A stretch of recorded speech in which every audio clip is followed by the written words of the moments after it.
Bueno, muy buenas noches, queridos amigos. Para mí es muy placentero y agradecer a la Asociación León Sopradina por haberme invitado a esta charla. Espero que esta charla le sirva de algo, sobre todo a nuestra promoción, que es una promoción que debe cuidar su salud o debemos cuidar nuestra salud porque estamos en una etapa un poco vulnerable, podríamos decir, ¿no? Entonces, recuerden que en el mundo hay 3 enfermedades prevalentes que están matando o que están ocasionando la muerte. En un inicio decíamos, por ejemplo, que las enfermedades infecciosas, sobre todo en los países en vías de desarrollo, causan las muertes, la mayoría de las muertes, pero con el avance tecnológico que está ocurriendo, prácticamente las enfermedades infecciosas se han controlado, a menos que nos agarre pues como esta pandemia en que nos ha sacudido a todo el mundo y que nadie está preparado, sobre todo con los virus. Pero dejando al lado de todo esto, podemos decir de que las enfermedades que están causando la muerte a todo el mundo es justamente las enfermedades degenerativas. Y dentro de estas enfermedades degenerativas tenemos las enfermedades del corazón y la del cerebro. La del cerebro, la demencia senil, el Alzheimer, son las 2 enfermedades prevalentes y en el caso del corazón, los infartos cardíacos y la arteriosclerosis. Y yendo poco a poco, vemos que después otra de las enfermedades que está matando justamente es el cáncer. El cáncer en general, ¿por qué? Porque justamente ha aumentado el tiempo de vida de los seres humanos, porque conforme el avance tecnológico y los conocimientos más científicos y todos, entonces ha hecho que el hombre viva más. Y justamente el cáncer se presenta a partir de los 40 años. Y como se ha visto que el tiempo de vida a nivel mundial, por ejemplo, en Europa el tiempo de vida está alrededor de los 83 años, en Estados Unidos igual, en el Perú hemos subido, más o menos estamos alrededor de 70 años. Entonces, y con el tiempo, conforme va avanzando, estos avances, se calcula que el hombre puede llegar hasta el siglo de vida, y esto, que es lo único que está matando, es el cáncer. El cáncer, desgraciadamente, hasta ahora no conocemos el origen o cuál es la causa, pero conforme vamos nosotros ir viendo en esta diapositiva, veremos cómo se va desarrollando esto. Y dentro de estos cánceres, hay 4 cánceres que son de gran importancia o que está matando con mayor incidencia o mayor prevalencia en estos casos. Y estos cánceres son justamente el cáncer de la próstata, el cáncer de colon, el cáncer de estómago, el cáncer de la mama y el cáncer del cuello uterino. Yo creo que pasemos a la primera diapositiva, mi querido amigo.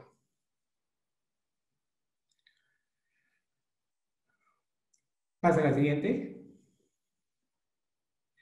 En la revista GloboCan del 2018 se ha visto, pues acá vemos que los 4 principales cánceres que existen a nivel mundial ha sido la próstata, la mama, el estómago, el colon recto y el cuello uterino. Y esta es una casuística del Perú.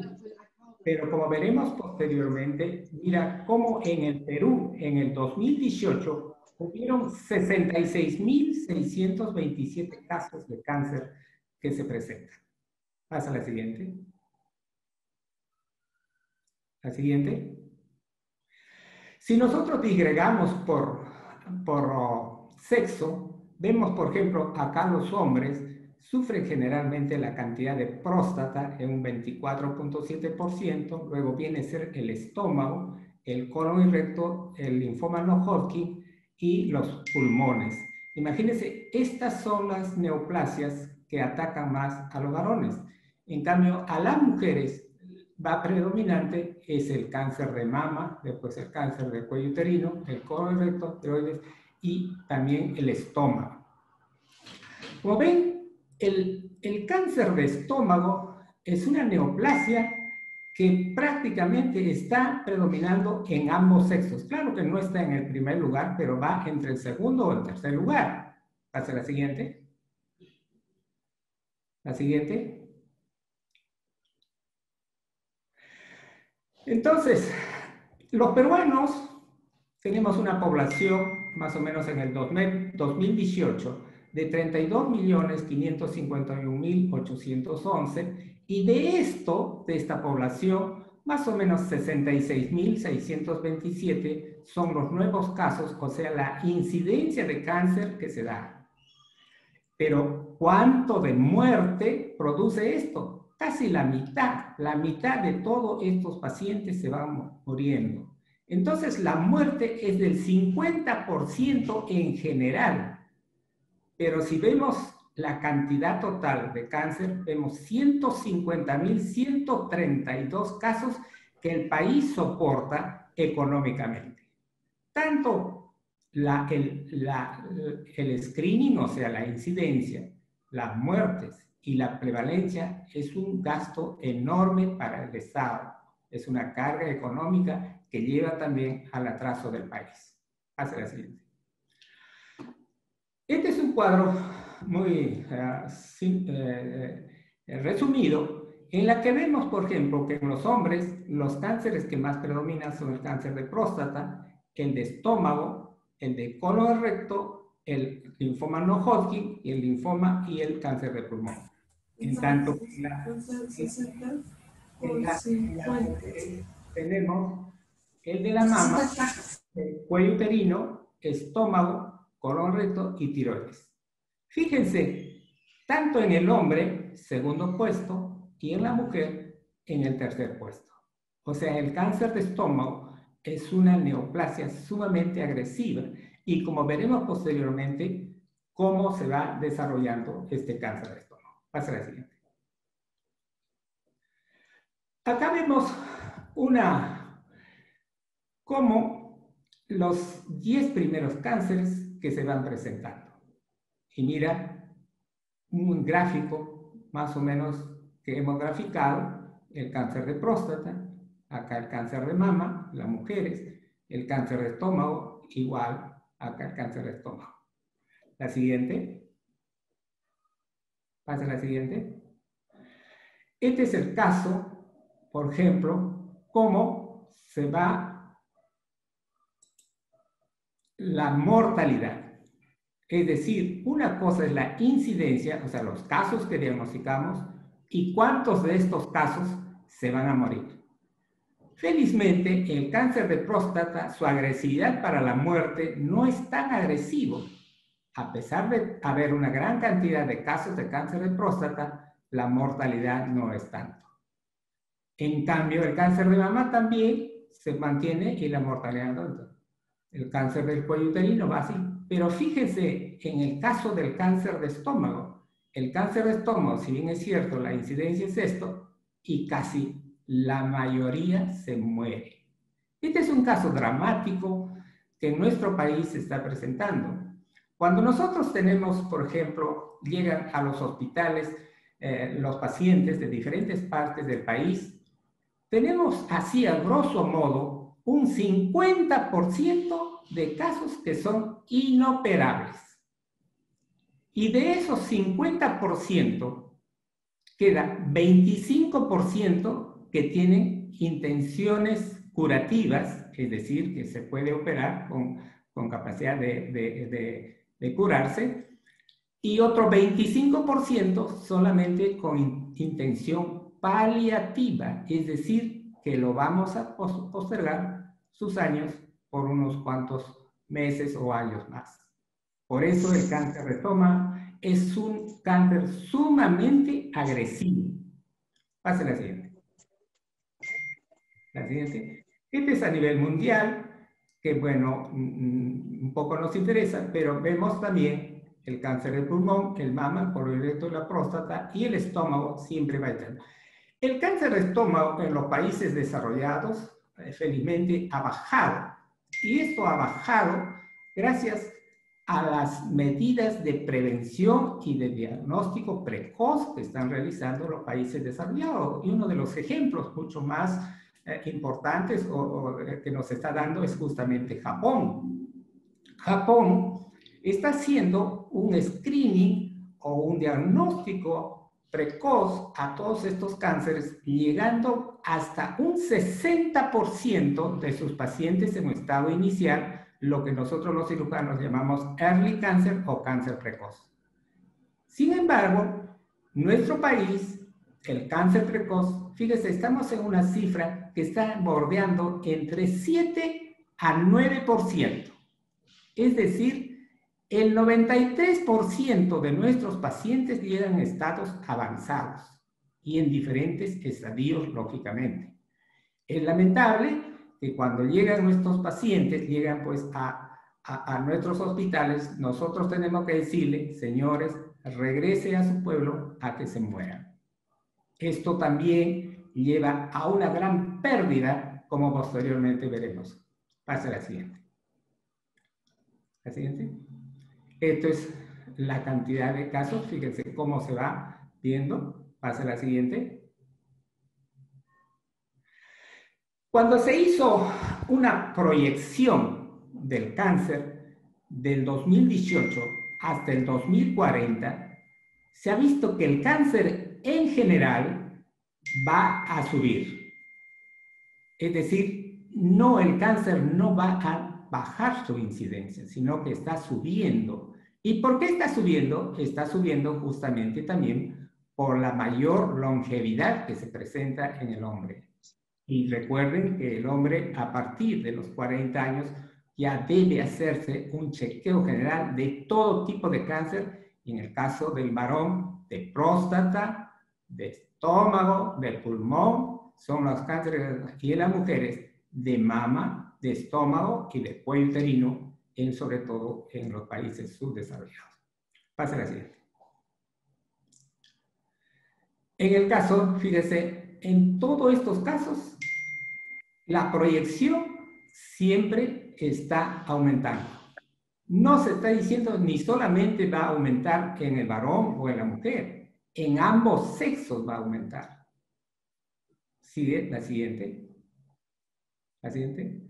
En el caso específico de estómago, también va a subir, no va a disminuir. Este es un caso muy interesante, como veremos posteriormente. Hay dos tipos de cánceres, el cáncer de tipo intestinal y el tipo de cáncer difuso. En los países desarrollados como Estados Unidos, Alemania, se está presentando un fenómeno raro en la que el cáncer de tipo difuso, es decir, de localizaciones superiores, tanto de la parte superior del estómago, que es el cardias, se está incrementando. En cambio, en los países subdesarrollados es un cáncer de tipo intestinal que se presenta justamente en el antro o en la parte distal del estómago. Y eso está relacionado en los países, por ejemplo, subdesarrollados a una bacteria que posteriormente lo veremos. Pase a la siguiente. La Organización Mundial de la Salud ha clasificado estos cánceres en varios tipos histológicos. Y estos, fíjense, diferentes tipos histológicos para ver el comportamiento de cada uno de estos tipos histológicos. Uno de estos tipos histológicos, podemos adenocarcinoma, tipo intestinal, tipo difuso, papilar, tubular, mucinoso, en células en anillo de sello, un carcinoma adenoescamoso, carcinoma de células espinosas, etcétera, etcétera, que a los patólogos les interesa y a nosotros también nos interesa para ver qué tipo de tratamiento más específico se podría dar, sobre todo en relación a la quimio y la radioterapia. Pase la siguiente. Entonces, el cáncer gástrico, diremos de que el 95% derivan de las glándulas que están en la mucosa del estómago, es decir, en la capa interna del estómago. Y solamente un 5% está está en los leiomiosarcomas, los linfomas, tumores, que son raros, pero que también se puede presentar. Pero si hablamos de un cáncer gástrico, hablaremos de un adenocarcinoma en las diferentes variedades de tipos citológicos, como lo ha hecho la Organización Mundial de la Salud. Hace la siguiente. Entonces, hablar de cáncer de estómago es hablar de un adenocarcinoma gástrico. Pase la siguiente. En esta tarde espero hacer ciertos tópicos como la etiología, la epidemiología, la patología, ciertas manifestaciones clínicas, como haremos un diagnóstico más o menos preciso, un tratamiento y una prevención, que espero no cansarlos, pero iré resumiendo en lo posible. Pase la siguiente. El cáncer gástrico, como todo cáncer, todavía no se conoce la etiología, pero básicamente lo hemos dividido en 4 factores. Uno de los principales que ya está estudiado es una bacteria que se llama el Helicobacter pylori. Es una bacteria flagelada que se encuentra en la mucosa del estómago y que se pega justamente al moco del estómago y que difícilmente llega a los antibióticos. Por eso es difícil el tratamiento de este Helicobacter pylori. Felizmente, no todas las cepas de Helicobacter pylori son cancerígenos, sino hay una cepa especial que se llama CAG, la que es netamente cancerígena y la que podría estar condicionando directamente a la formación de cáncer. Otro de los factores también está relacionado a los factores genéticos, es decir, ciertos genes que se van a desarrollar o que se van a alterar en la función. ¿Puedes regresar? Después también factores ambientales. Esto se ha visto sobre todo en poblaciones, como veremos en las poblaciones japonesas, en las que personas de Japón que sufren de cáncer o que tienen ciertos factores etarios, al llegar a Estados Unidos han bajado la incidencia de cáncer. Y por último, ciertos factores, unos cambios precancerosos que se podrían presentar. Pase la siguiente. Hablando específicamente ya del Helicobacter pylori, acá vemos, esta es una bacteria alargada con ciertos filamentos y que se pega justamente a la mucosa del estómago, al moco que produce el estómago y que lo va destruyendo a las células produciendo una gastritis atrófica. Y a la oficina en 1994, la Agencia Internacional de las Ciencias lo llamó como un carcinógeno grado 1, es decir, es un elemento peligroso. Y en los estudios epidemiológicos se encontró que había un riesgo relativo entre 2.8 a 6 veces más. Y con todos esos estudios se le atribuyó un riesgo atribuible de 35 a 60% para producir cáncer, pero no cualquier tipo de cáncer, sino específicamente casi el cáncer de tipo intestinal, o sea, del tipo distal, del estómago distal. Pase la siguiente. Pase la siguiente. Pero ¿cómo esta bacteria produce un daño en la mucosa? Los estudios ya mucho más finos se han encontrado que produce pues un daño de las células y esto produce justamente una gastritis atrófica. Es decir, lo atrofia a la mucosa del estómago. Al producir una atrofia de esta mucosa, produce una disminución del ácido clorhídrico que produce el estómago, produce una úlcera y eso se incrementa ciertos factores nitrogenados y produce una mutación, es decir, un cambio en la regeneración de la célula, produciendo una inflamación. Entonces se forma un círculo vicioso. Inflamación, daño de la célula, una gastritis atrófica y posteriormente se va a transformar en cáncer. Pase la siguiente. La siguiente. En los factores ambientales, habíamos dicho que los inmigrantes japoneses, cuando se habían ido a Estados Unidos, habían notado que en una primera etapa bajaba la incidencia de cáncer en un 25%. En la segunda generación bajaba mayor del 50% y ya cuando en la tercera generación ya se equiparaba a la población general. Esto demostraba pues que habían ciertos factores ambientales que estaban involucrados en la formación de cáncer. Pero ¿cuáles son esos factores ambientales? Porque decir factor ambiental pues es muy amplio. Debe ser pues los estilos de vida, la alimentación, la conservación de los alimentos, el uso de la refrigeradora, la falta de consumo de chatarras, aunque los Estados Unidos, por ejemplo, son los pioneros en la comida de chatarras. Entonces, todo eso, hay ciertos factores ambientales que también falta estudiarlo, la polución ambiental, la contaminación, etcétera, etcétera. La siguiente. Dentro de estos factores ambientales, hemos encontrado uno de los factores más es el estatus socioeconómico bajo, es decir, en las personas de bajo conocimiento, en las personas que no tienen una buena idea de conservar sus alimentos, no conocían la refrigeradora. Tanto así, imagínense el experimento que basta que una población en el norte del país se les provisionó de refrigeradoras, bajó la incidencia de cáncer. Una alimentación baja de calidad en la que justamente no hay una buena conservación de los alimentos. Una baja ingesta de frutas frescas y micronutrientes. Somos un país altamente que tiene rico como tenemos costa, sierra y selva, y en la selva tenemos gran cantidad de fruta. Sin embargo, no somos consumidores de nuestras frutas y la fruta, para desgracia, es cara. ¿Y por qué es cara? Regrese, por favor. Regrese. Regrese. ¿Por qué es cara? Justamente por el transporte que no se puede traer de los lugares productores de las frutas. Entonces acá podría haber un trabajo en el que podría hacerse unos ciertos concentrados y traer pues las frutas y proporcionar, porque esto es la baja ingesta de antioxidantes, etc.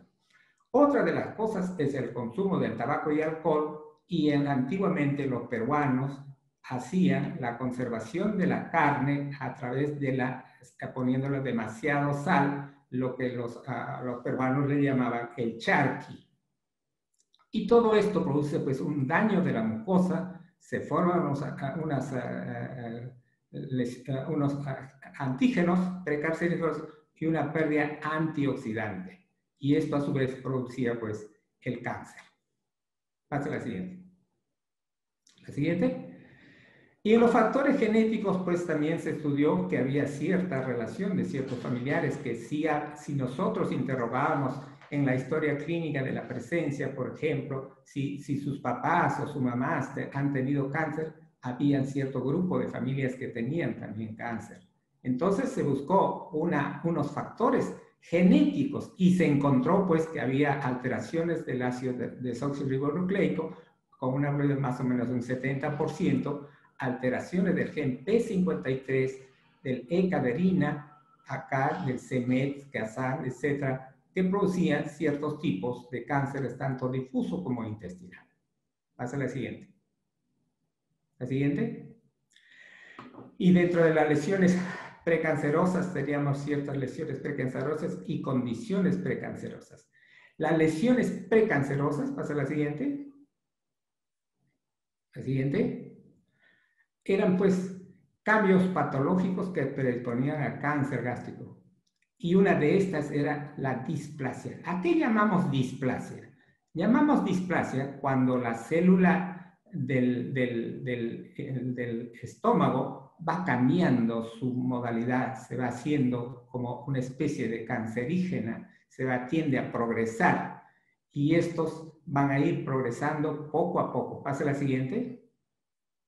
La siguiente. La siguiente. Fíjense cómo esta displasia pasa de displasia leve a una displasia moderada, a una displasia severa y se transforma en un cáncer gástrico.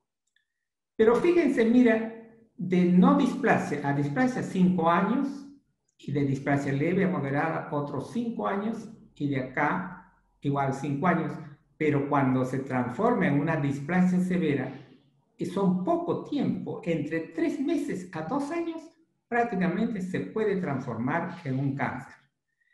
Fíjense acá, más o menos, después de un tratamiento del estómago, puede regresar a no ser normal. Igual, en estas displasias pueden regresar a su normalidad, pero cuando llega a esta displasia severa, prácticamente es un camino ya directo al carcinoma gástrico. Pase la siguiente. Pase la siguiente. Entre ciertas entidades precancerosas tenemos factores de riesgo, hemos dicho la gastritis atrófica, cuando se le operaba a unos pacientes por una úlcera y después de 10 años encontramos también que se producía cáncer, pacientes que tenían anemia perniciosa o grupo sanguíneo A. Hay muchos peruanos que tenemos grupo sanguíneo A. La enfermedad de piel, la úlcera gástrica y pólipos gástricos, que hay que cuidar estas enfermedades porque pueden degenerar también en cáncer. Pase la siguiente. ¿La siguiente? Entonces, estos son los riesgos definidos. Este es un riesgo probable. En el riesgo definido tenemos el Helicobacter pylori, el tabaco, la gastritis atrófica, la metaplasia intestinal, la displasia, los pólipos, etcétera, ciertos factores genéticos que hemos encontrado.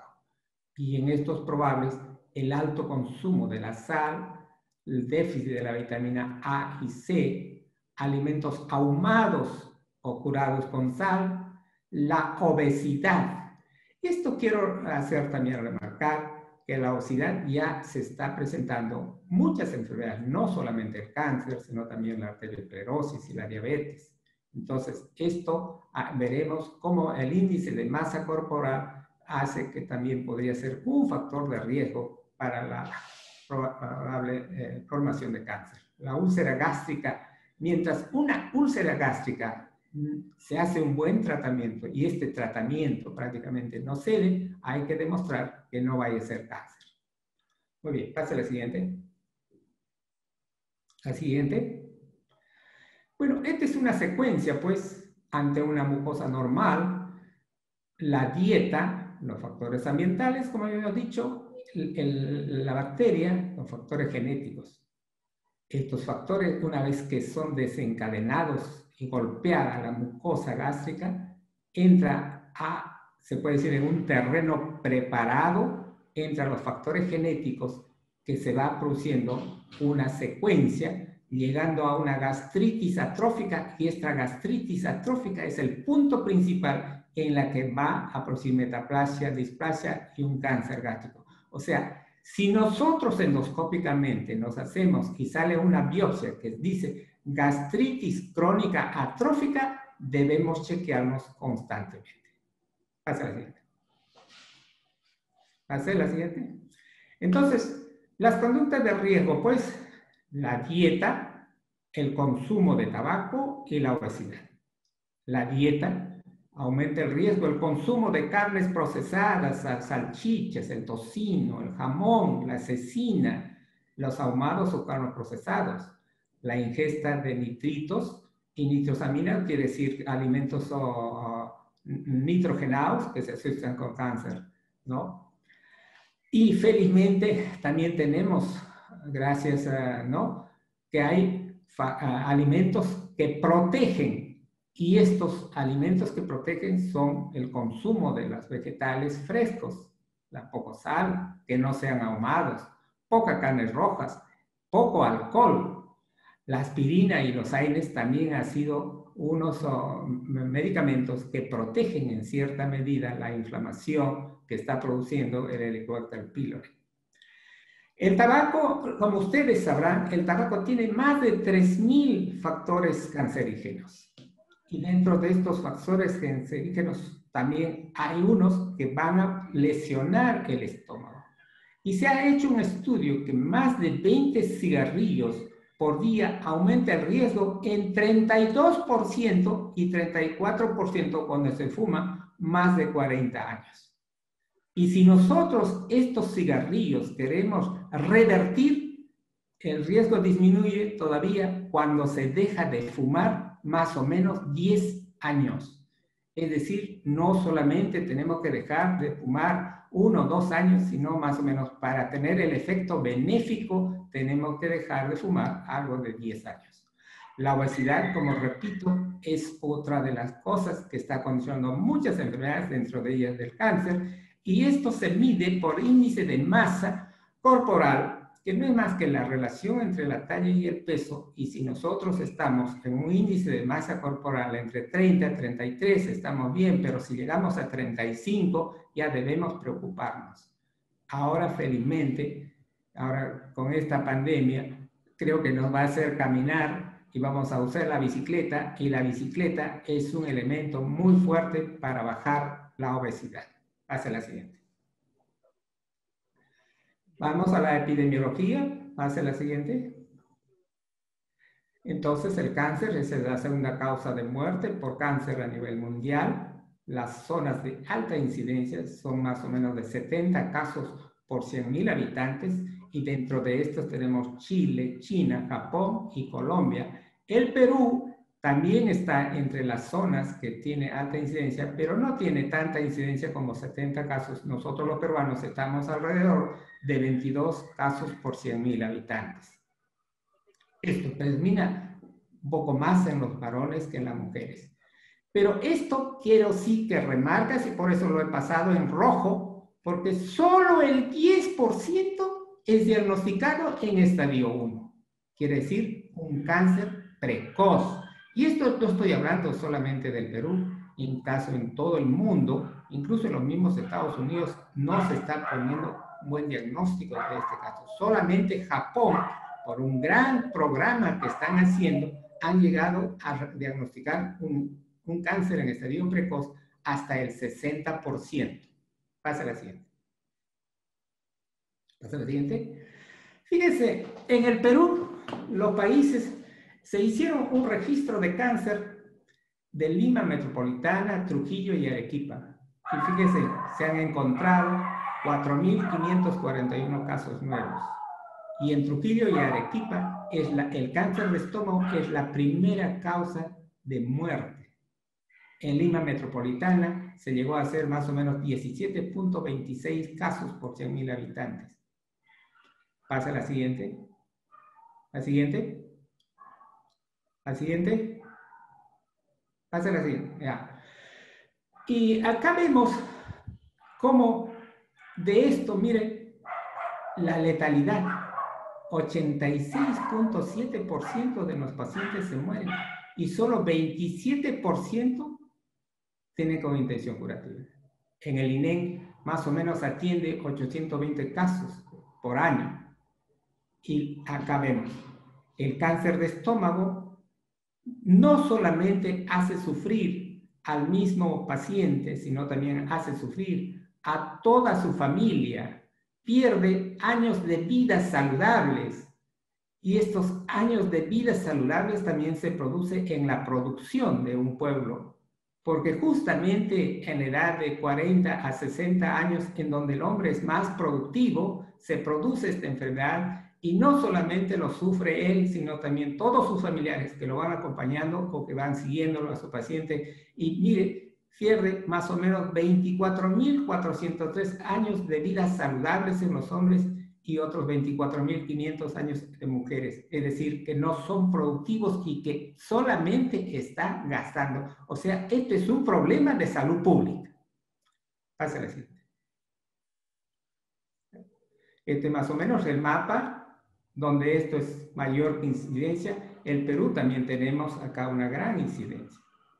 Pase a la siguiente. La siguiente. Vamos a hablar un poco ahora de patología para conocer mejor esto. Hace la siguiente.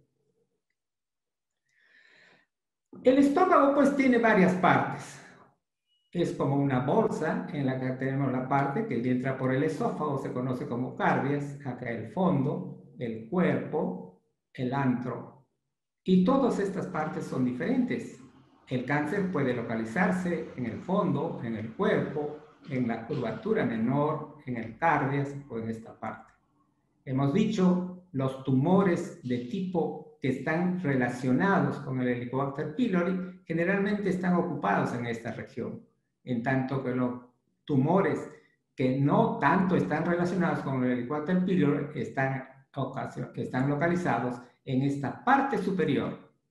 Y justamente en esta nueva etapa está cambiando la epidemiología del cáncer gástrico. En los países desarrollados se está produciendo un aumento de los cánceres a nivel cardiaco, en la que está ligado prácticamente a factores genéticos y no está ligado al Helicobacter pylori. En los países subdesarrollados sí, acá está ligado no a factores genéticos, pero al Helicobacter pylori. Como si nosotros hiciéramos un corte de la mucosa gástrica, encontremos varias células como unas glándulas y todas estas células pueden sufrir una transformación en la formación de cáncer. Pase a la siguiente. ¿Pase a la siguiente? Entonces, vemos pues la localización antral, o sea, la parte inferior, más o menos 50%, y estas son las diferentes formas que podría encontrar. La encontramos pues en estados avanzados, como una forma vegetante, ulcerada, infiltrante, etc. Pero el early cancer, hemos dicho, en el país, en el Perú, solamente estamos entre el 7 al 9%. Es decir, una cifra que da ganas de llorar.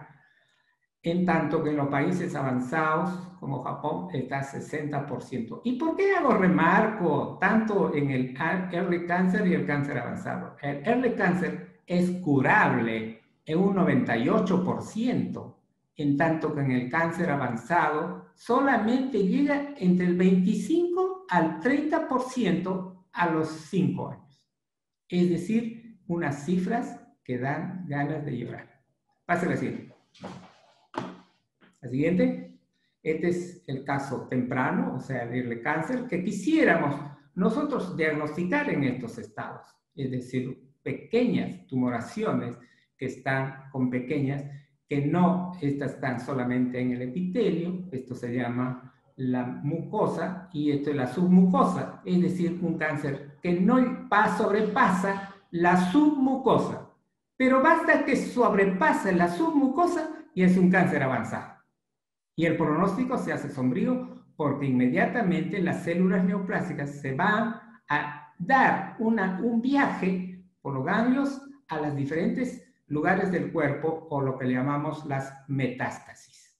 Pasa a la siguiente. ¿Pasa a la siguiente? La siguiente. Este es un caso avanzado, solamente macroscópicamente, el tipo 1, el 2, el 3, el 4, que son cánceres avanzados, que lo veremos en los diferentes estadios. Pase a la siguiente. Desde el punto de vista epidemiológico, un patólogo apellidado Lauren en 1965 los dividió en cáncer intestinal y cáncer difuso. Esta intestinal, hemos dicho, llamado también ambiental o epidémico, está asociado a la gastritis, a la Helicobacter pylori, en pacientes mayores de 60 años y predominaba en los hombres.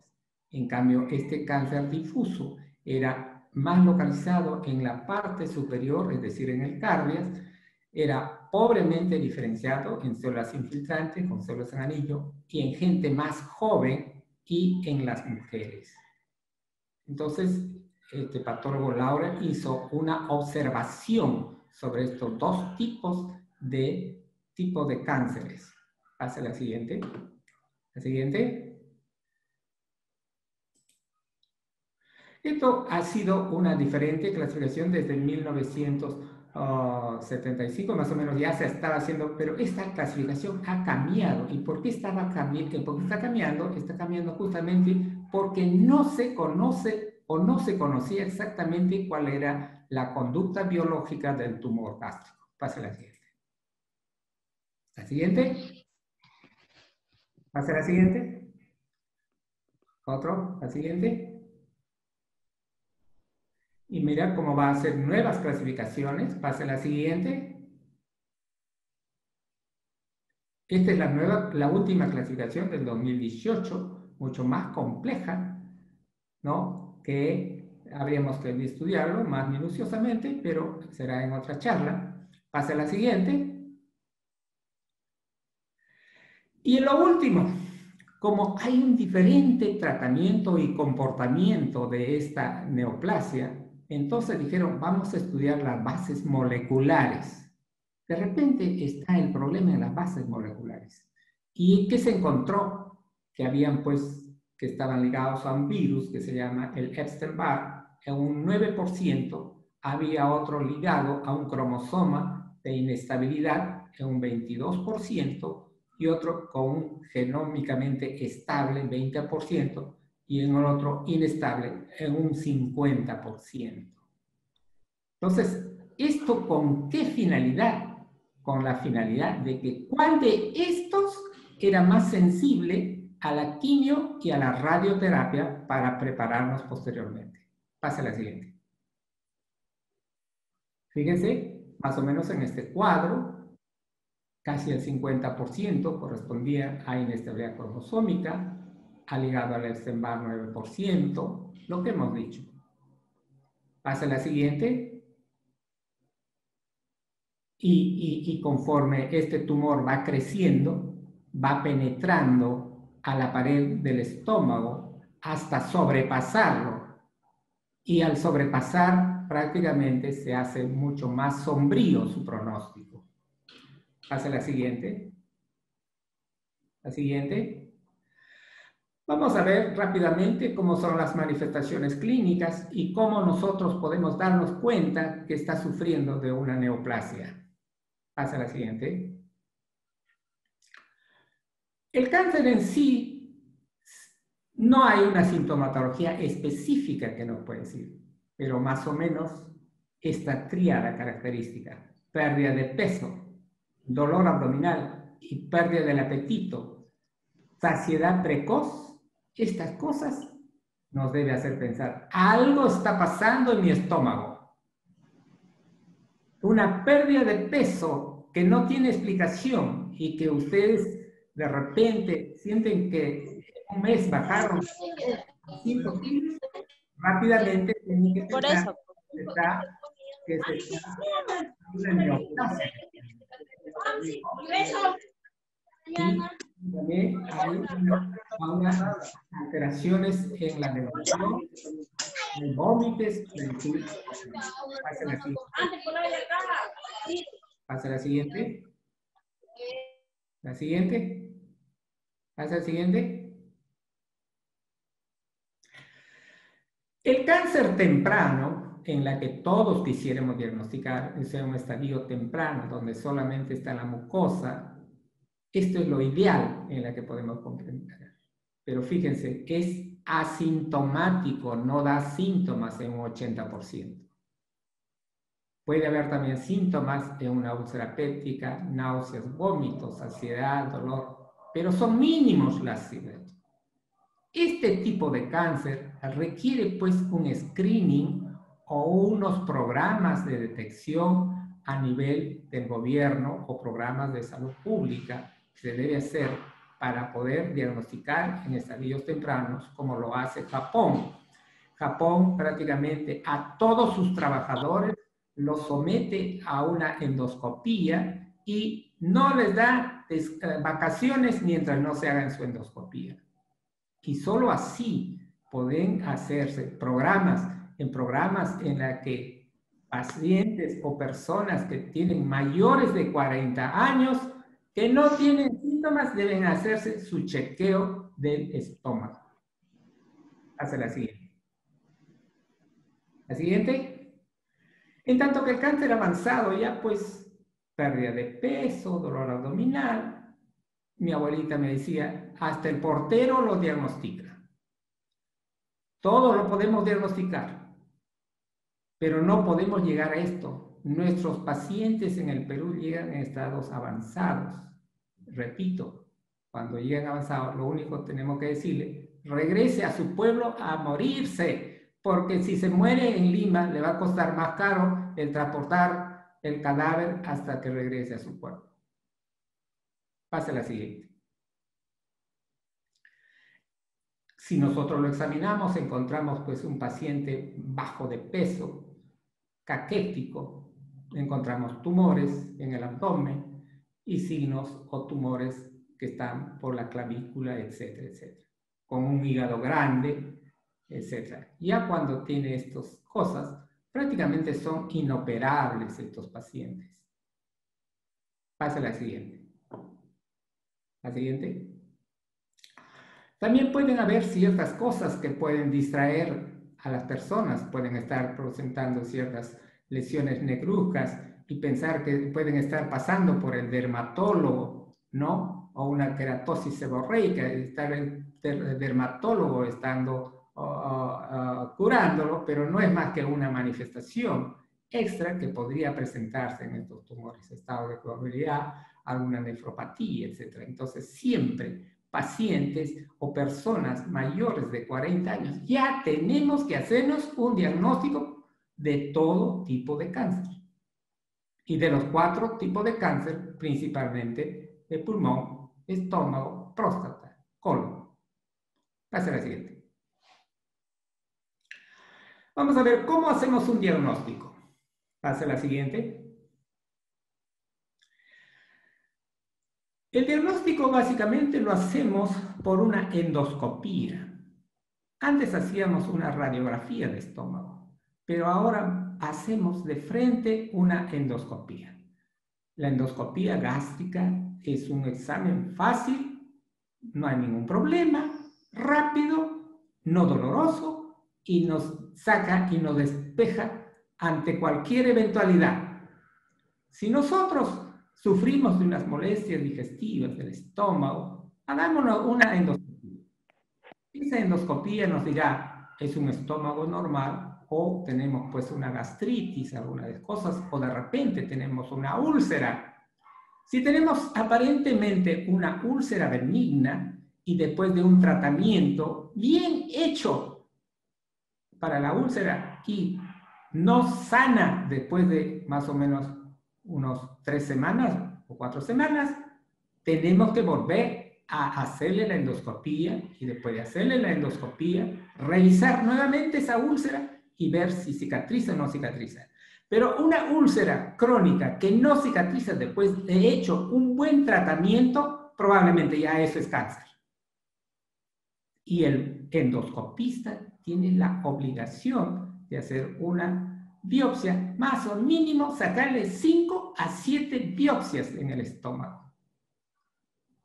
Hay que examinar bien todo el estómago. Hemos dicho, el estómago es como una bolsa en la que en la parte superior hay veces el aparato no puede dar una buena curva y mirar la parte superior y puede pasar desapercibido esas sustancias.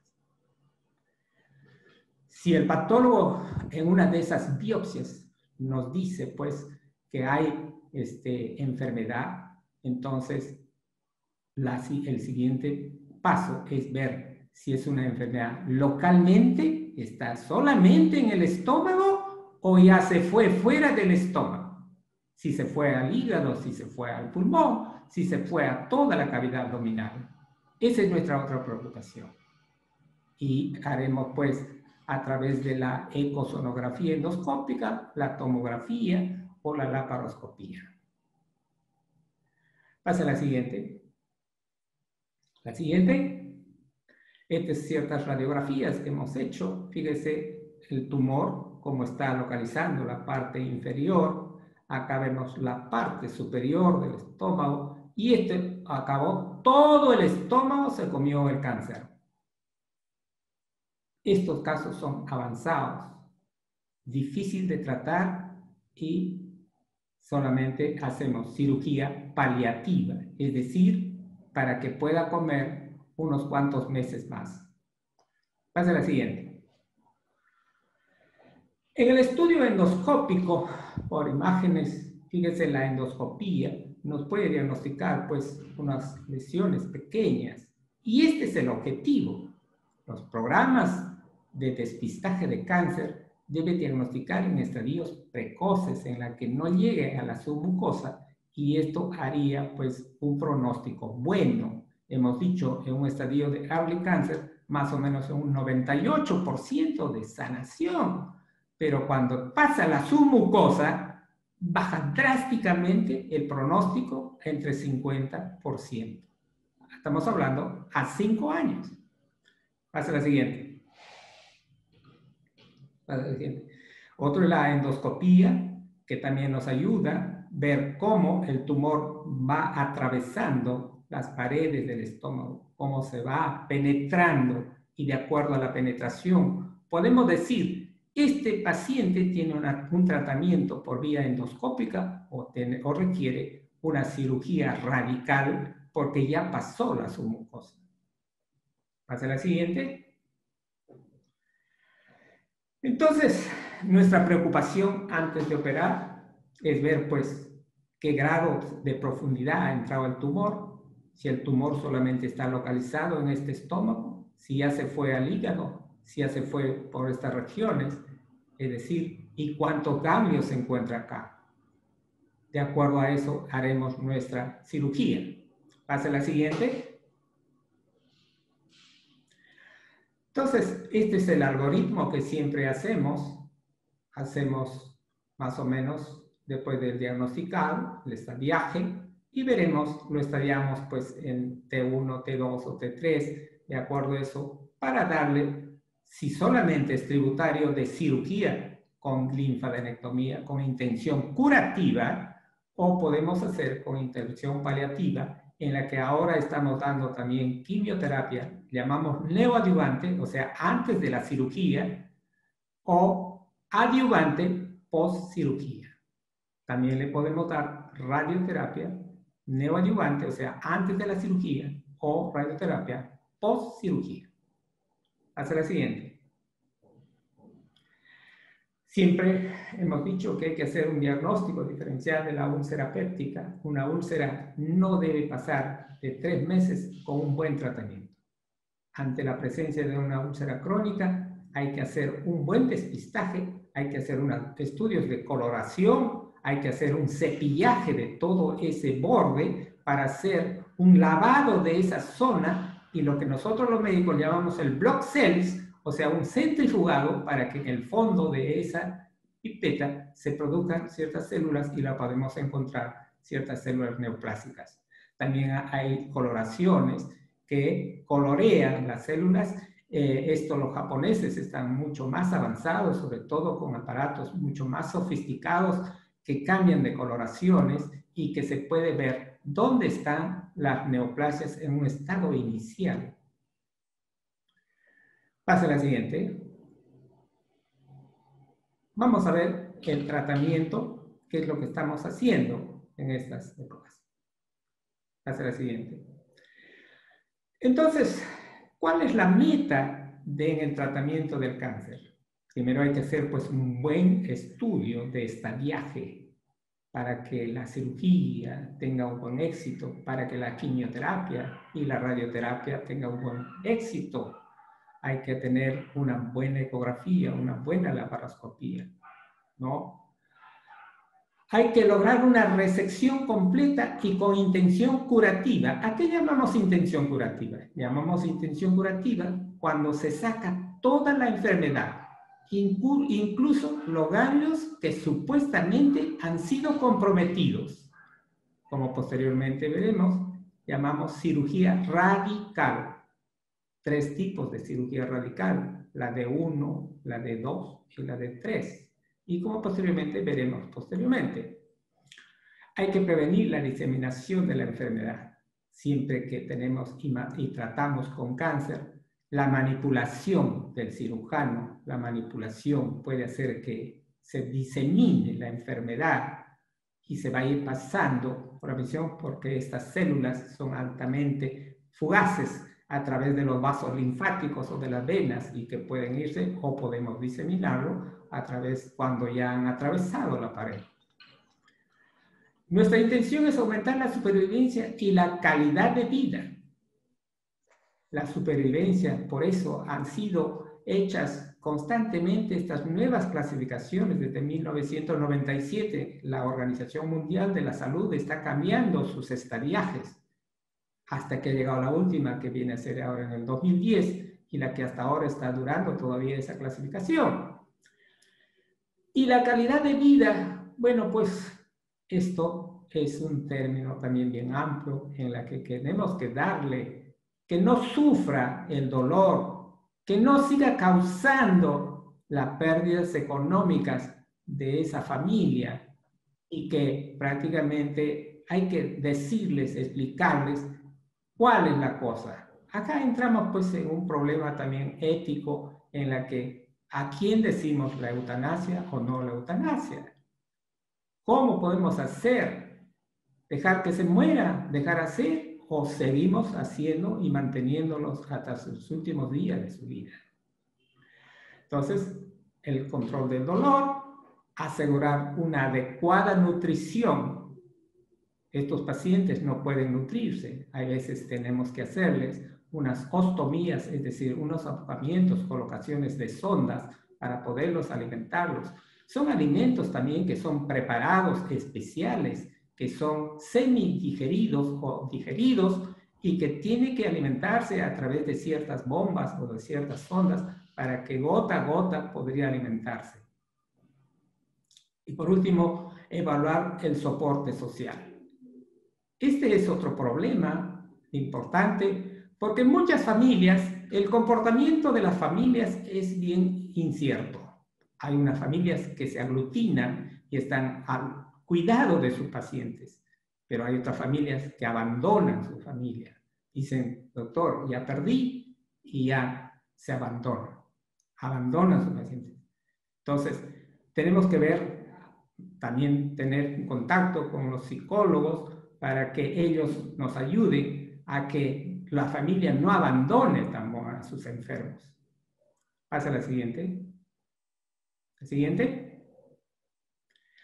Entonces, el tratamiento óptimo pasará por estos pasos. Una resección quirúrgica en lo posible curativa, unos tratamientos endoscópicos, si es un cáncer precoz, de repente lo que están haciendo en Japón solamente por vía endoscópica en los estadios iniciales. Y posteriormente ya veremos si le damos una terapia adyuvante, ya sea con quimioterapia o radioterapia, o la cirugía paliativa solamente para calmar el dolor o alimentarlo por unos meses más. Pasa a la siguiente. Este es el estómago.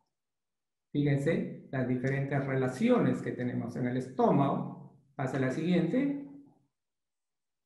La siguiente. Y cómo tiene diferentes ganglios. Estos ganglios, le hemos dicho, clasificado en 3 hasta 4 grupos.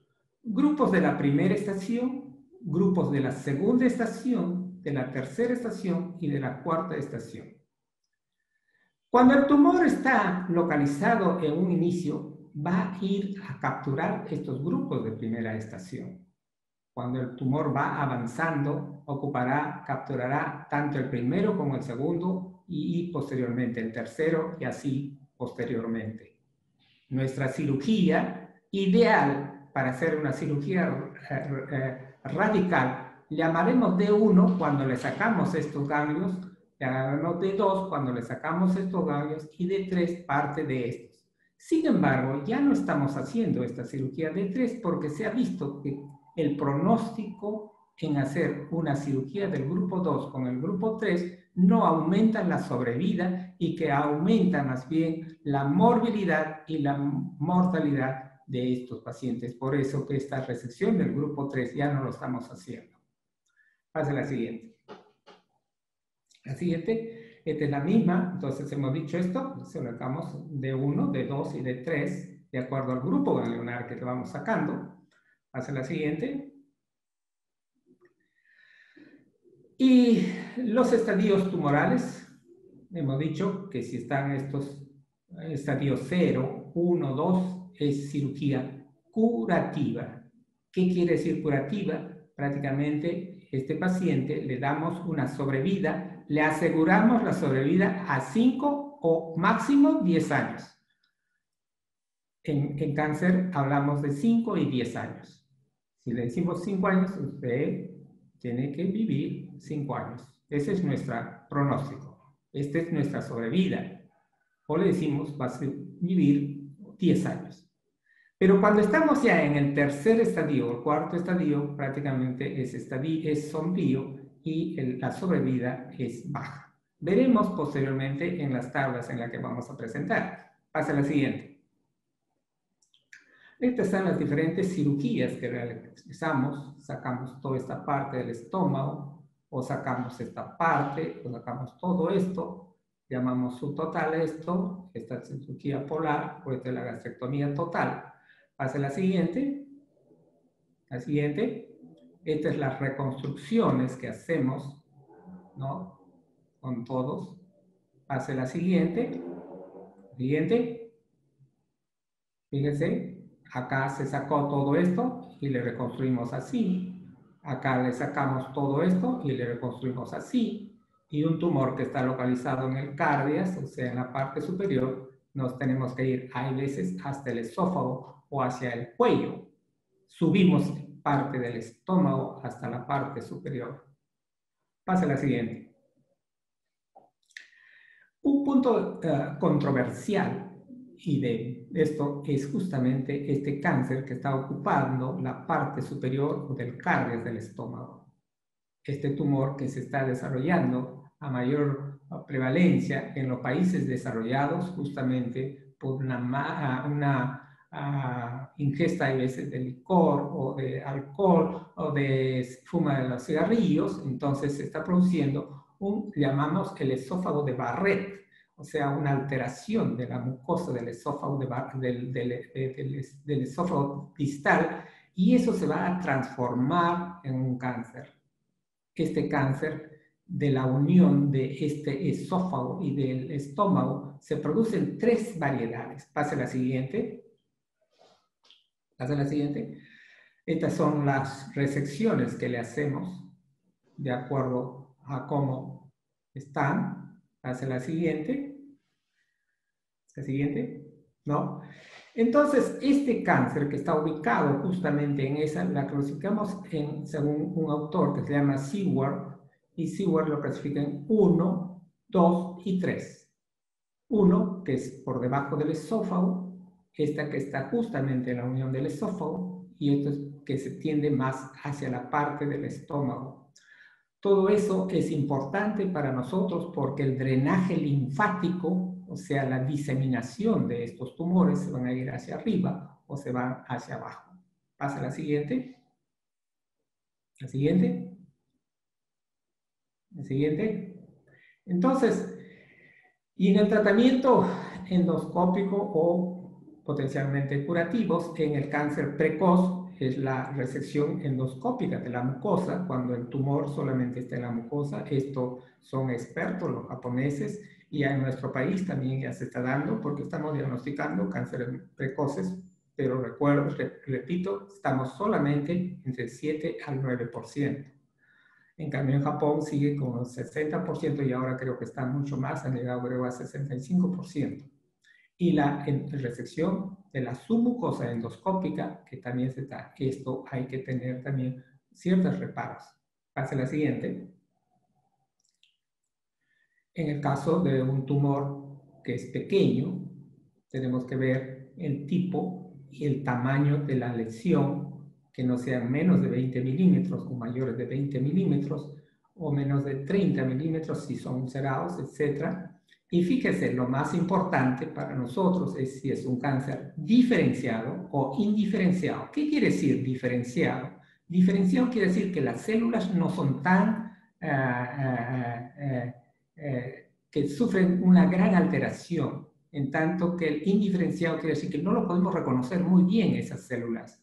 Y cuando se presentan estas indiferenciados, casi todos estos deben ir a cirugía y porque la resección endoscópica no estaría dable. Se ha demostrado que ya a pesar de esos cánceres precoces, con un cáncer indiferenciado, las metástasis a los ganglios linfáticos varían entre el 8 hasta el 20%. Pasa a la siguiente. Pasa a la siguiente. Por último, hemos dicho que también estamos usando la radioterapia intraoperatoria en las ciertas metástasis que podemos dar tanto pre como postoperatoriamente. Pasa a la siguiente. La siguiente. Hay un estudio clásico que es el estudio MAGIC que ha hecho una comparación, un estudio aleatorizado en la que comparó a pacientes sometidos solamente a cirugía y los pacientes que tienen cirugía más quimioterapia perioperatoria. ¿Y qué encontró?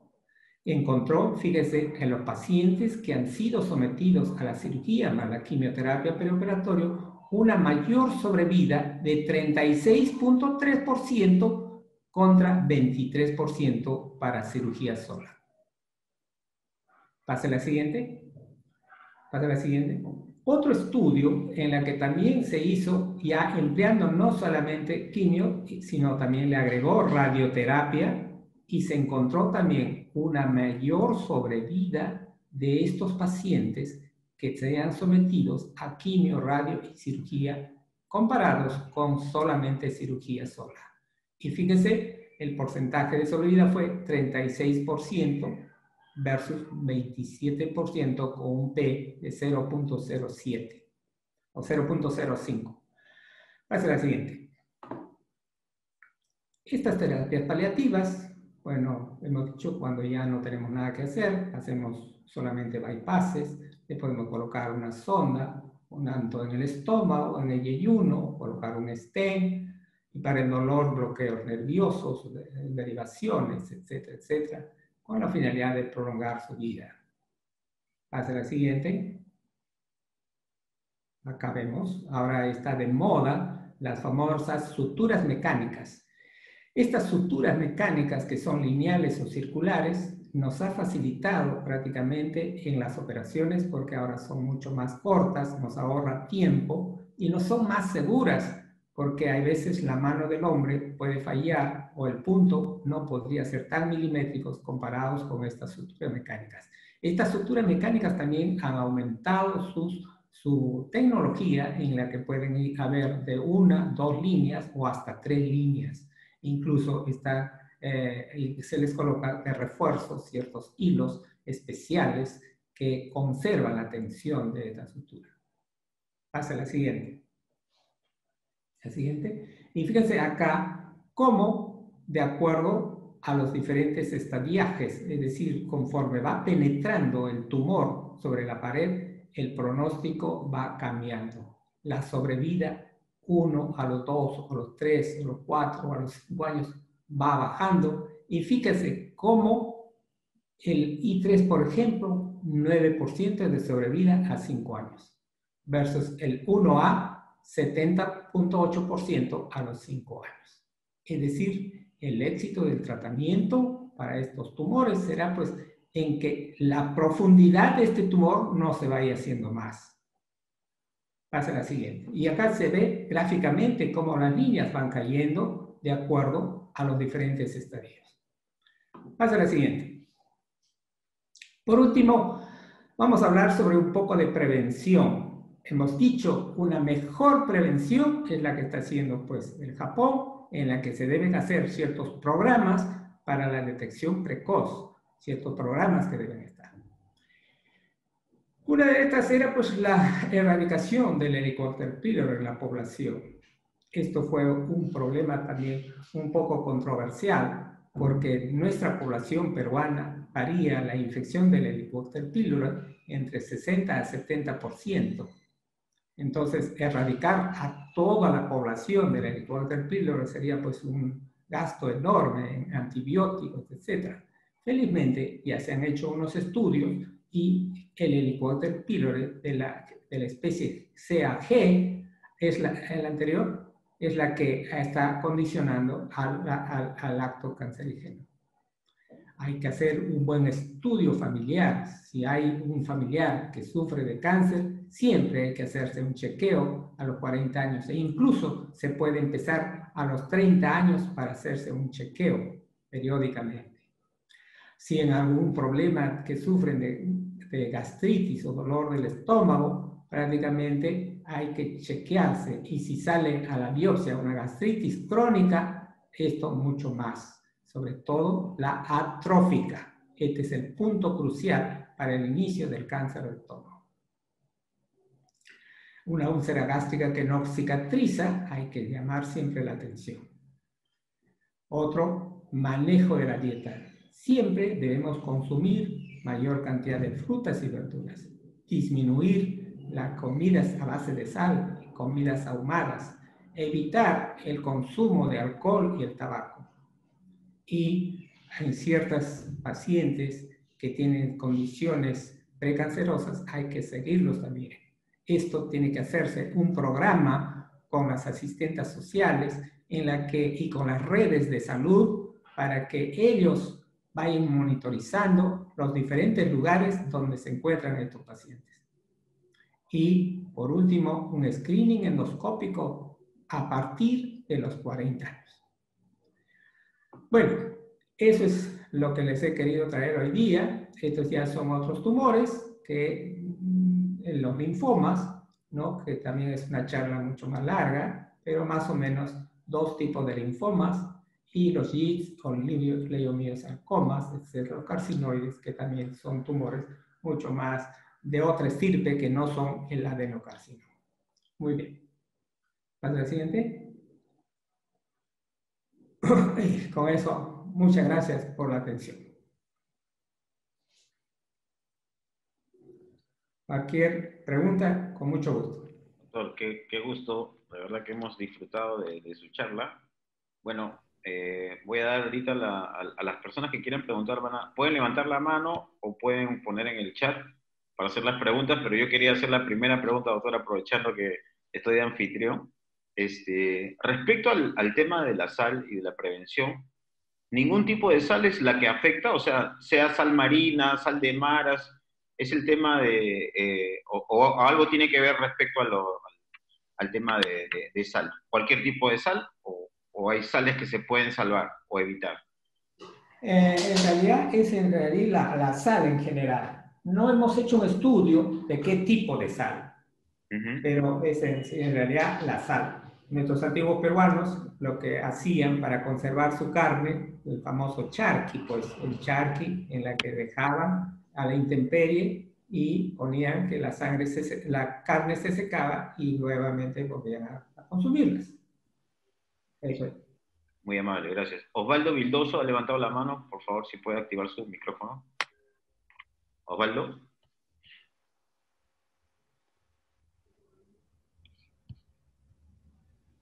Sí, Osvaldo, puedes activar tu micro. Ah, sí, adelante. Sí, ahora sí.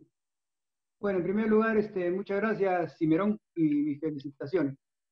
Mi pregunta es simple, nomás, ¿qué impacto puede tener las causas psicológicas, digamos, el estrés en los cánceres de estómago por los problemas estomacales? Eso nomás, Cimerón. Ya. El estrés es una enfermedad del siglo. No solamente causa los tumores. Últimamente ya el estrés es una enfermedad que está involucrado en todo tipo de enfermedad, no solamente en los cánceres, incluso en los infartos. Prácticamente se ha visto que sí está influyendo. No hay un estudio más certero, pero sí se ha visto que hay un factor, ¿no?, con el estrés. La vida agitada que vive, y justamente se llevaría a los estilos de vida que están produciéndose, porque imagínense, muchos de las personas con la agitada de la vida no se alimentan bien, se comen pues las comidas chatarra o etcétera, ¿no? Entonces haría eso que se produzca la enfermedad. Gracias, doctor. Sí, Mario Lázaro. Adelante, don Mario. Puede activar su micrófono, por favor. Buenas noches con todos. Buenas noches, doctor.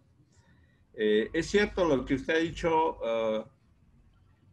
y en este caso, en el Perú específicamente, existe quizás, como lo ha definido, muchos factores que inciden en esta enfermedad terrible como es el cáncer gástrico.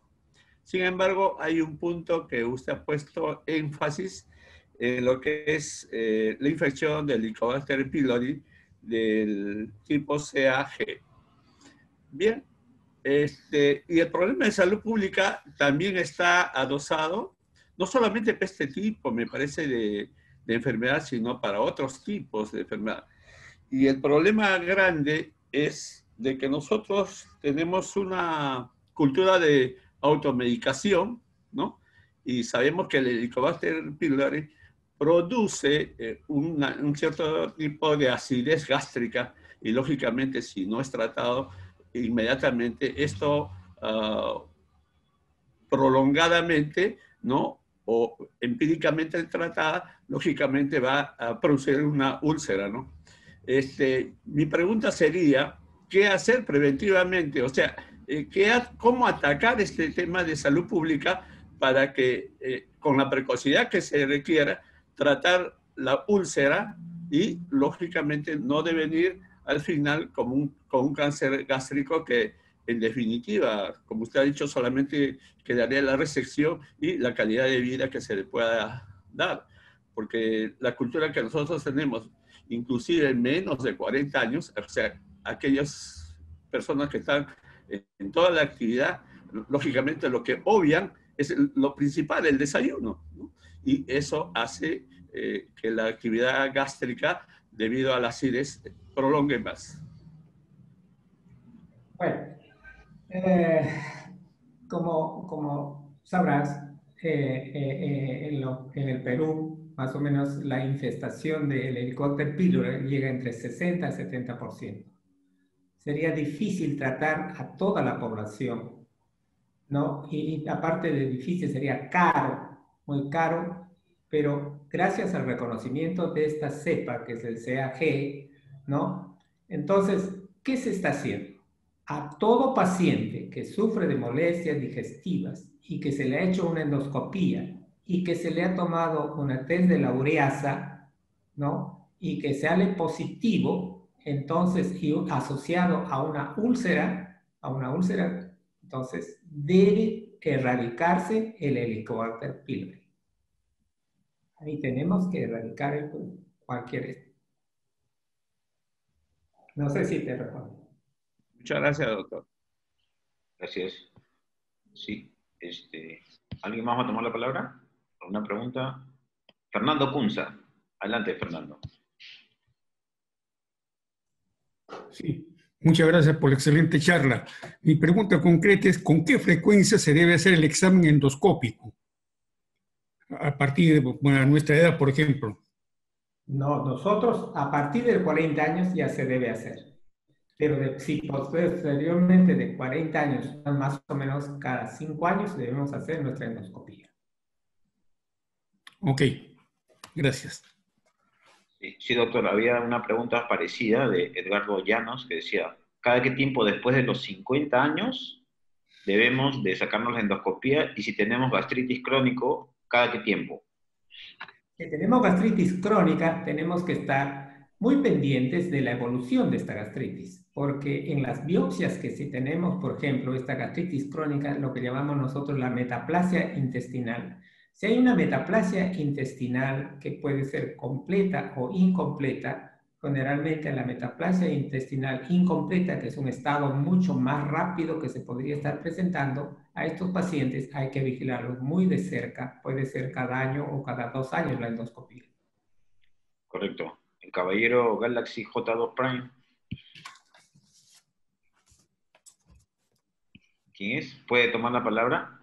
¿El caballero que levantó la mano? Sí. Adelante. Active su audio.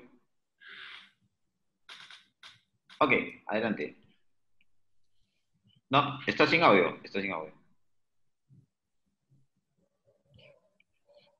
Sí, no le escuchamos. Active su audio, por favor.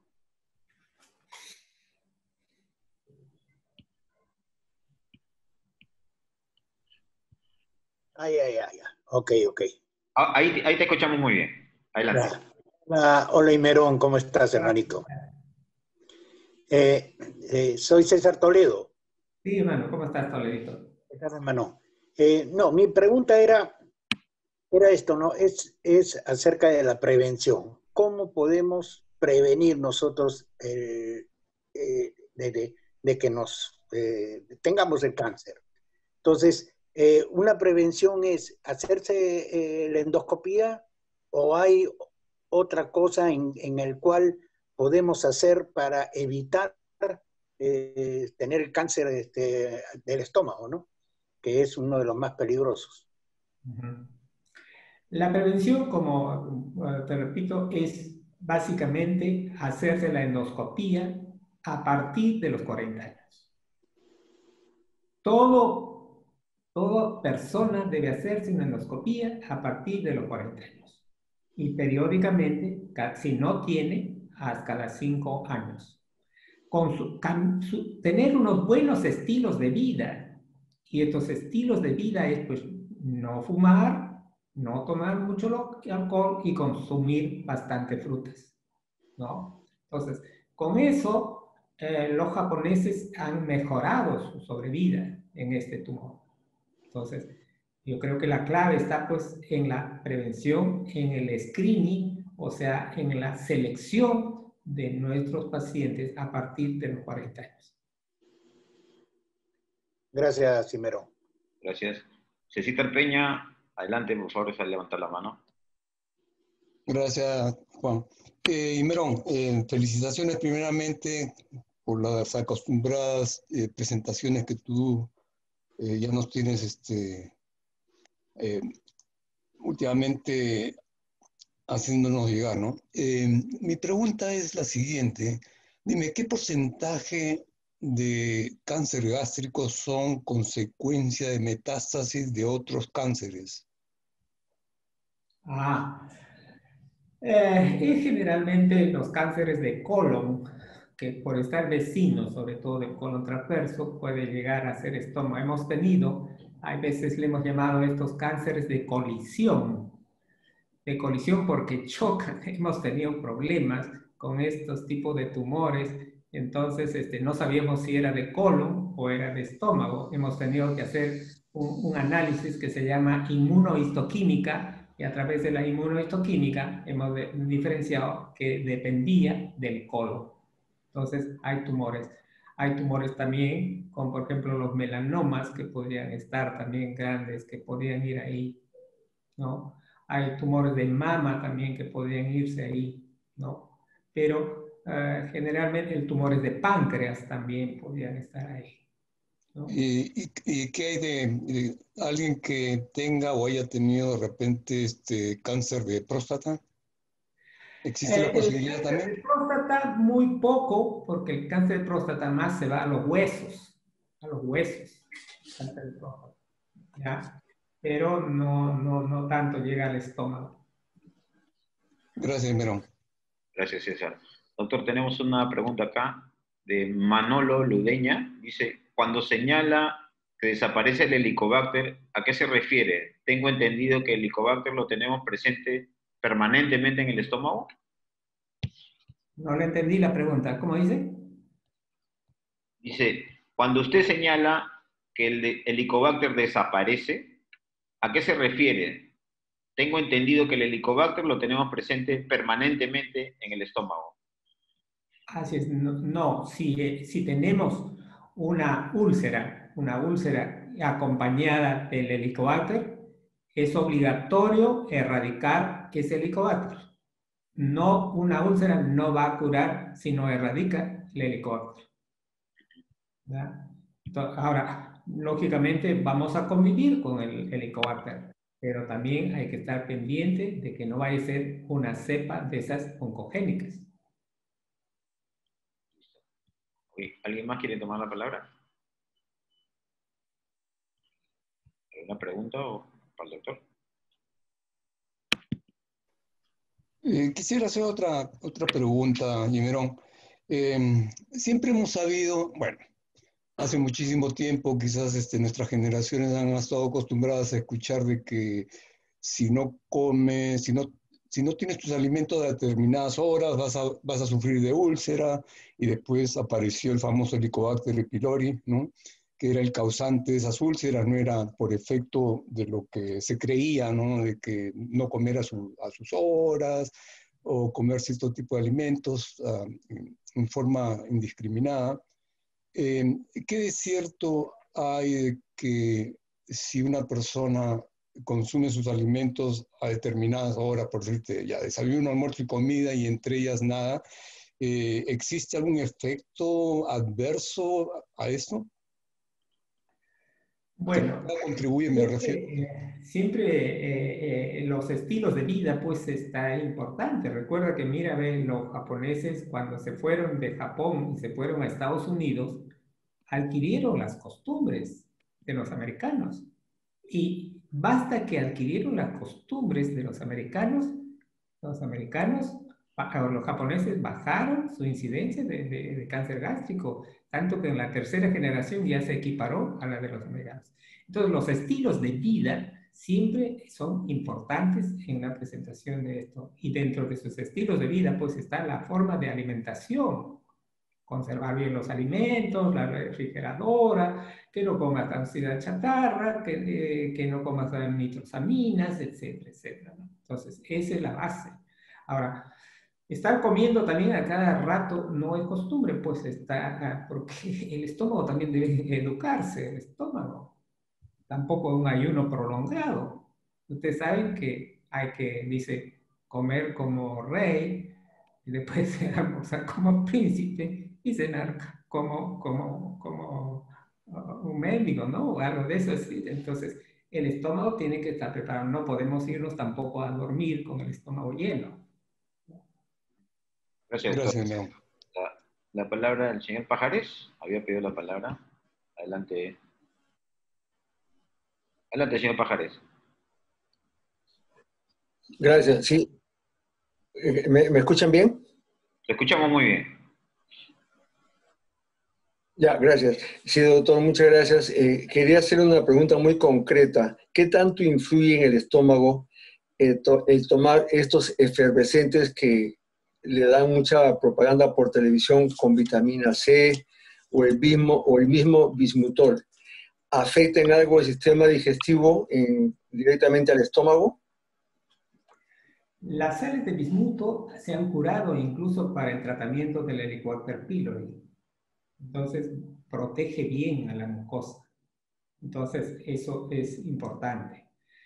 La vitamina C es un buen antioxidante que va a proteger también al estómago, ¿no? Entonces, hay que tomar, pues, y los antioxidantes generalmente están dentro de las frutas y las verduras frescas.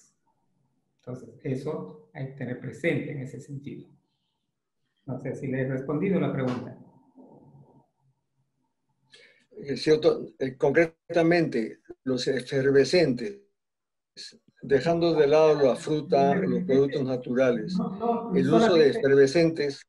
Los efervescentes son solamente un vehículo, nada más, pero basta que llegue el principio químico en su actividad, eso es bueno. No hay ningún problema. Muchas gracias, doctor. Ok, muchas gracias. Gracias. Don Carlos Sumarán, ¿va a hacer alguna pregunta? Sí, adelante, por favor. Puede activar su micrófono. Buenas noches. Doctor Esmerón, muy agradecido. Todo lo que he escuchado lo he podido confirmar porque estoy en tratamiento de este mal. Estoy tomando 6 medicamentos en este momento. Primero me hicieron la colonoscopía, después el CT scan y la gastroscopía. Me han hecho análisis de sangre, orina y también se llama de excrementos. Y me han encontrado esto y estoy en tratamiento. Justamente ya tengo 10 días. Me está afectando un poquito el estómago, pero hay el Pantoloc, creo que es uno de los que me han recetado para tranquilizarme. Le agradezco porque prácticamente usted ha hecho una radiografía, hermano leonsopraíno, de mi realidad. Yo ya tengo 81, así que ya pues estoy jugando descuento, creo. Posiblemente, pero gracias a la medicina voy a prolongar pues unos cuantos tiempos para seguir ayudando y disfrutar de la vida. Muchas gracias, médico. Gracias, a usted, Gracias, don gracias. Carlos. Sí. Ha levantado la mano, bueno, está con el nombre Marianés, pero adelante, ¿sí? Lapel. Sí, ¿qué tal? ¿Cómo estás? Te habla Carlos Lapel. Adelante, Gracias. Carlos. Buenas noches. Hola, Imerón. Hola, hermano. Una consulta. El uso frecuente de los medicamentos como omeprazol y pantoprazol afectan la flora intestinal o el estómago? Gracias. Los antiácidos hay de diferentes generaciones. El omeprazol fue la primera generación y el otro fueron de la segunda y la tercera generación. Debemos siempre empezar de lo primero, pues con de la primera generación para ir hasta la segunda y la tercera generación. Porque si empezamos de la última generación, hay veces podemos tener ciertos fenómenos de rebote. Entonces, yo pienso que cuando se hace uso bien de estos medicamentos no hay ningún problema, son curativos, uso adecuado, pero hay que tomarlos religiosamente porque mucha gente toma pues un día sí, un día no, un día se le da esto es mañana y tarde, o una vez por día, entonces no hay un régimen. Mucho descuidamos de nuestro estómago. Entonces, eso hace que también no haya un tratamiento adecuado. Entonces, al no haber un tratamiento adecuado y si hay una gastritis atrófica, puede dar pie a que no se cumpla bien el tratamiento. Entonces, yo pienso que hay que dar tratamiento riguroso, medido y siempre estar de acuerdo a las reglas, perdón, a las indicaciones del médico. Muchas gracias, Imerón. Gracias por su participación, caballero. Sí, ¿alguien más levantó la mano? ¿Puede activar su micro? Sí, adelante, adelante. Hola, Imerón, una preguntita rapidita. César Toledo te habla, Imerón. Quería saber, el uso de del bicarbonato de sodio después de haber hecho nuestros alimentos y tomemos el bicarbonato de sodio frecuentemente, ¿puede ser dañino o es bueno? Bueno, el bicarbonato va en cierta medida a neutralizar la acidez del estómago. Pero si tú tendrías que ver primeramente una endoscopía. Y dentro de la endoscopía tienes que ver qué tipo de gastritis tienes. Porque dentro de la gastritis hay varias variedades de gastritis. Una gastritis hipertrófica, una gastritis atrófica, una gastritis aguda, otra gastritis erosiva. Entonces, unas gastritis que tienen ácido y otras gastritis que no tienen ácido. Entonces, tú no sabes qué tipo de gastritis es. La única ideal sería en una gastritis que tiene ácido, pero en unas cantidades adecuadas, porque te puedes pasar de bicarbonato y también puede ser cáustico. Ok, gracias. Gracias por su participación, Toledo. ¿Alguien más que quisiera hacer alguna pregunta? No sé si... Sí, levanté la mano, pero no me han visto. Sí. ¿Luis González? Sí. Adelante, don Luis. Imerón, primeramente felicitarte, excelente. Y para preguntarte las pastillas que uno toma para la presión, ¿se debe tomar antes o después de los alimentos? Generalmente después de los alimentos. Después de los alimentos, que son 2 veces al día, en la mañana y en la noche, siempre después de los alimentos. Claro. Después de los alimentos, para evitar las gastritis, ¿no? La gastritis. Ya, dime, y ahí tengo un problema de que paro eructando constantemente. Eso puede ser algo de las comidas o de mi organismo, porque como cualquier cosa y paro constantemente con los eructos. Tienes que hacerte una endoscopía para estar 100% seguro de que no hay nada en tu estómago. ¿Ya? Okay.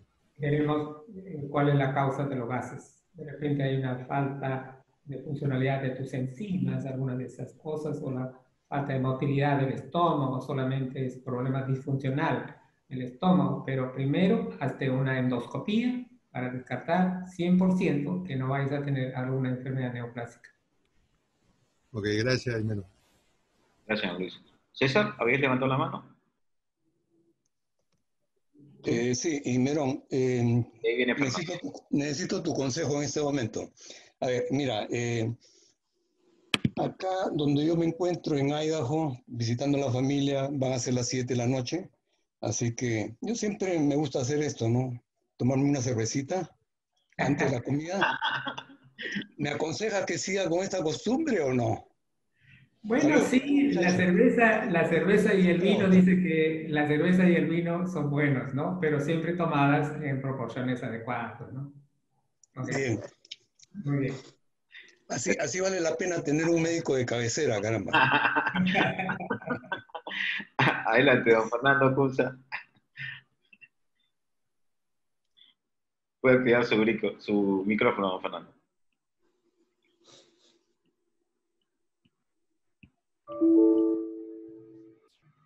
Ya sí, y aquí tengo el diagnóstico que me hicieron en la clínica Delgado el año pasado. El diagnóstico fue gastritis crónica con metaplasia intestinal antral. Mi pregunta era si en este caso la endoscopía tendría que realizarse, como tú dijiste hace un momento, cada 2 años o cada año, o cada 5 años en este caso. Así es. Porque después de esta metaplasia intestinal hay que verificar qué tipo de metaplasia intestinal es. Si es una metaplasia completa o una metaplasia incompleta. ¿Ya? Si es una metaplasia incompleta, es más propensa al cáncer. ¿Ya? Y si esto a su vez está asociado a la gastritis atrófica, entonces estarías en un camino al cáncer gástrico. Hay que mirarte bien de cerca. Hacerte tus endoscopías anual. Ok, gracias, hermano. Gracias. El señor Enrique Cam. Puede activar su micro.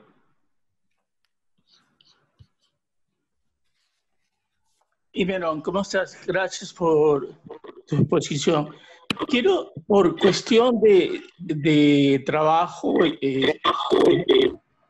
yo nunca desayuno. La última vez que tomé un desayuno creo que fue en el colegio militar. Son más de 55 años. Yo me levanto y tengo mi primera comida como a las 8 o 9 horas, por decirte, 4 o 5 de la tarde. Y nunca he tenido ni un problema en el estómago, con gases o... ¿Qué me aconsejas?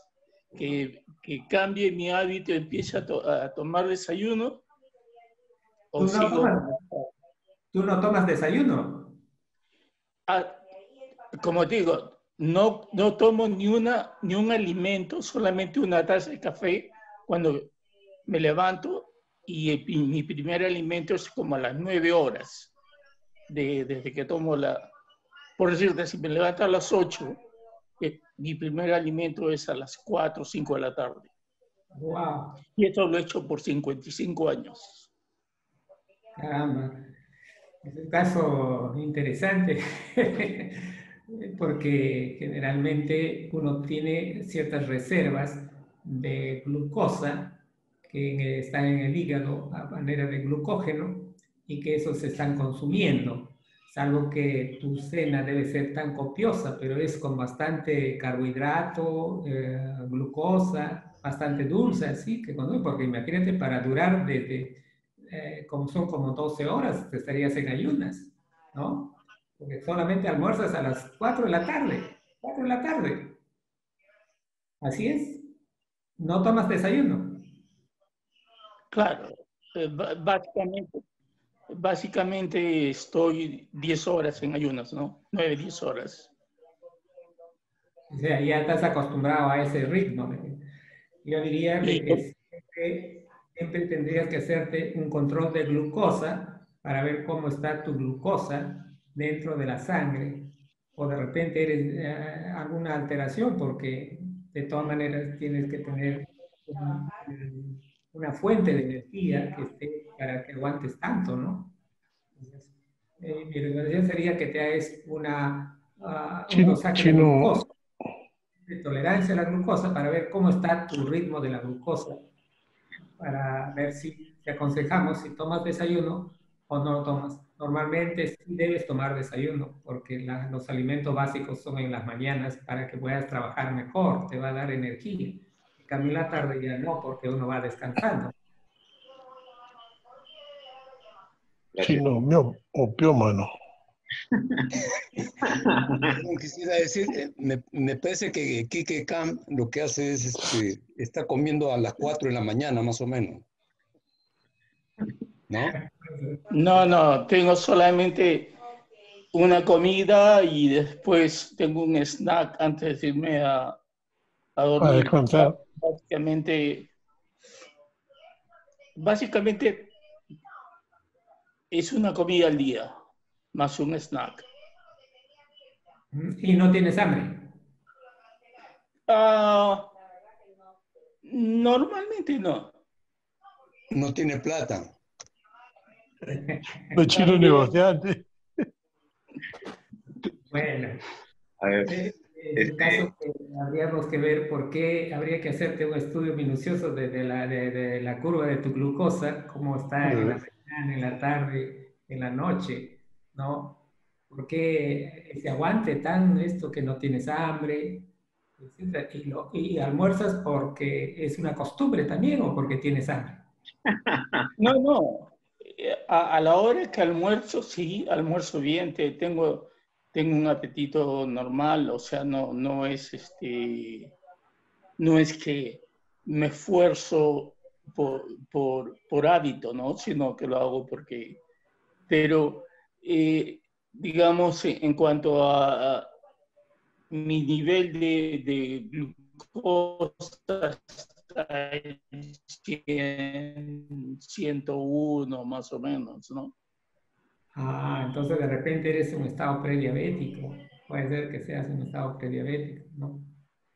No, mi Merón, ¿sabes qué? Como diría nuestro teniente Ramírez Camaño, Quique Cambi es un caso clínico. Sí, es un caso clínico. Chinito, ojo, puñalada en la tagara. O sea, me dices que es prediabético. De repente puede ser, ¿no? Pero sería, como te digo, romper el ayuno, podrías romper, porque el rendimiento en el trabajo está bien o está lento. Porque generalmente la persona que va tomando su desayuno es activo, despierto, etcétera, ¿no? Pero cuando uno tiene un ayuno prolongado, como que te da letarga, te da pesadez, te da sueño, esas cosas, ¿no? No es eso también, ¿no?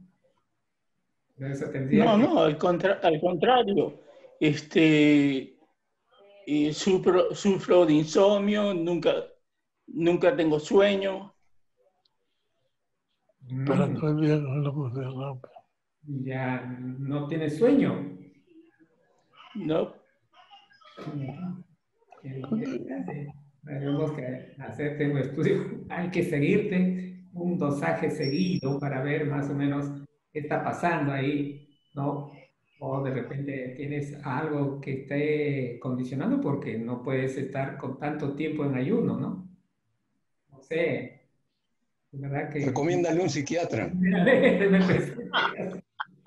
Vamos a invitarnos. El organismo ya se hizo, ¿eh? Bueno, tenemos la última pregunta de Guillermo, o no sé, para el doctor. Y ahí... No sé, mejor.